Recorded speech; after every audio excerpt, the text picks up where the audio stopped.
यहाँ से चंद्रयान जब कल उतरेगा तो वो 30 किलोमीटर की हाइट पर आने के बाद में उस समय उसकी स्पीड होगी 1680 मीटर पर सेकेंड। उसके बाद जब ये 7 किलोमीटर 7.4 किलोमीटर रह जाएगा जमीन से ऊंचा, तो उस समय उसकी स्पीड होगी 358 मीटर पर सेकेंड। यानी कहाँ 1600 मीटर पर सेकेंड और अब 358 मीटर पर सेकेंड। और जब हम 6.8 किलोमीटर की हाइट पर रह जाएंगे तो उस समय उसकी हाइट रह जाएगी, केवल स्पीड रह जाएगी 336 किलोमीटर पर सेकेंड की स्पीड रह जाएगी। यहाँ तक तो फर्स्ट चरण है जिसे कहते हैं हम रफ ब्रेकिंग चरण।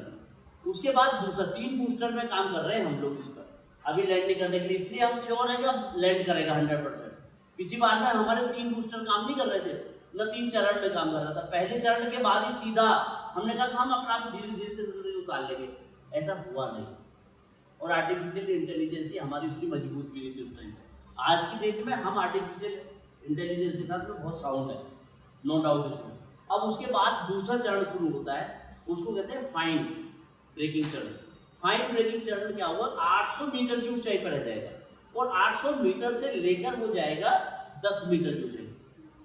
इसमें स्पीड जो है 800 मीटर पर आके कहाँ 1600 की स्पीड से माइनस से लेंगे और यहाँ 800 मीटर तक आते आते 80 मीटर पर सेकेंड रह जाएगी।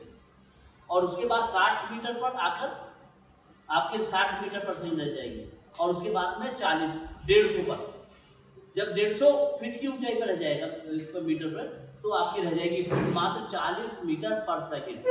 और उसके पहले और उसके बाद लास्ट का जो क्रूशियल पॉइंट है वो है तीसरा पॉइंट, यानी कि थर्ड स्टेज में पहुंचेंगे हम, जब मात्र ये है 12 फीट 10 मीटर की हाइट पे जब हम रह जाएंगे चांद से। अब आप अंदाजा लगाओ कितना हाइट होगा, उस पर उसकी स्पीड होगी 10 मीटर पर सेकेंड वहां तक पहुंचते पहुंचते। और 10 मीटर से जब नीचे आएगा 150 से 10 पे आ जाएगा 10 मीटर पर, और जब उस वहां रुकेगा फिर, और जब 150 पे होगा तो वहां नीचे ना लेजर बीम डाल के देखेगा, चेक करेगा कि मैं सरफेस को क्लियर कर रहा हूँ या नहीं कर पा रहा हूँ। और जब ये 10 मीटर ऊंचा रह जाएगा उस समय 1 मीटर पर सेकंड की स्पीड से, यानी कि 10 मीटर को वो 10 ही मिनट में ये होगी 100 फीट। और यही लास्ट के जो 10 मीटर हैं यही कमाल के हैं। अगर स्पीड को कंट्रोल कर लिया, 3 स्टेज में 3 बूस्टर यूज करेंगे, 3 बूस्टर तेज गति से नहीं, धीमी गति से। अगर इसे मैं ये कहूँ कि कछुआ और खरगोश वाला मामला है इनका जो फास्ट चलते हैं। अब एक बात और आ रही है चांद पे जो बहुत इंपॉर्टेंट है। अच्छा एक बात बताओ, हम चांद की क्यों मारामारी कर रहे हैं? अभी आपको याद हो कि जैसे ही हम लूना 25 और चंद्रयान 3 की बात कर रहे थे तो पूरी दुनिया 2 भागों में बट गई थी। एक भाग में अकेला रूस था और दूसरे भाग में 99% सारी दुनिया हमारे साथ थी, विदेशी दुश्मन भी हमारे साथ थे इसमें। और सब मन से ये कह रहे हैं कि चंद्रयान 3 जाना चाहिए। लूना 25 के पास कोई नहीं था, 19 एक तरफ 1 और दूसरी तरफ 99। इतना अंतर, जब इतने लोगों को सपोर्ट मिलता ना, दूसरा तो वैसे ही हार जाता और ये वही हार होता है। ये तो चंद्रयान उसकी बात होगी। महत्वपूर्ण बात ये थी कि चंद्रयान पर हम इतना माथापच्ची क्यों कर रहे, क्वेश्चन ये था। ये जवाब होना चाहिए। अब जवाब क्या है वो सुनिए। जवाब यह है कि इस मिट्टी में हम ढूंढने वाले हैं। अभी तक ये कह रहे हैं कि भैया हम पानी ढूंढेंगे, मिट्टी में खनिज तत्व ढूंढेंगे, लेकिन सच्ची बात ये है कि वहाँ हम सोना भी ढूंढेंगे, वहाँ हम कैडमियम भी ढूंढेंगे और दूसरे ईंधन ढूंढेंगे।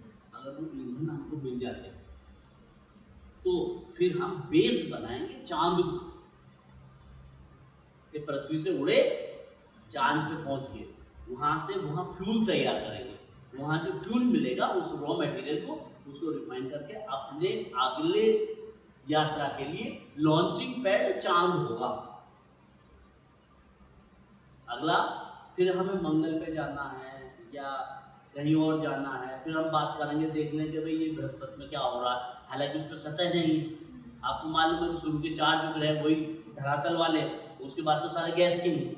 हो सकता है कि हम अपने गैलेक्सी से बाहर, गैलेक्सी के अंदर दूसरे ग्रह की बात कर रहे हैं ना, उस पे पृथ्वी पे जाके देख लें, उस ग्रह पे जाके देख लें, हो सकता है मे बी पॉसिबल। या किसी चांद के उपग्रह पे हमें सॉलिड ऐसी प्लेन मिल जाए, रहने लायक परिस्थितियाँ बन जाए उस पर, मे बी पॉसिबल। ये संभावनाएं ढूंढी जा सकती हैं। तो ये सारी चीज़ों को ढूंढने के लिए ही हम लोग ये माथापच्ची कर रहे हैं, ये एक्सरसाइज हो रही है, और पूरी दुनिया इसीलिए एकदम से लग गई।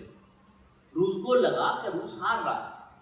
अब आप समझ लीजिए कि रूस ने क्यों एकदम से एक्शन, रूस की एक आदत है शुरू की, पुरानी आदत है। पहले रूस लड़ता था नासा से, अमेरिका से, जब भी लड़ता तब भी झूठ बोलता था। उसके अपोलो यान चलते थे, अपोलो 1 से लेकर अपोलो 17 तक गया। रूस ने क्या करा, रूस के जो है 24 तक है, अब 25 हो गए। लेकिन कितने साल पहले, 42 साल पहले। हाँ, 42 साल पहले अचानक कैसे याद आ गया?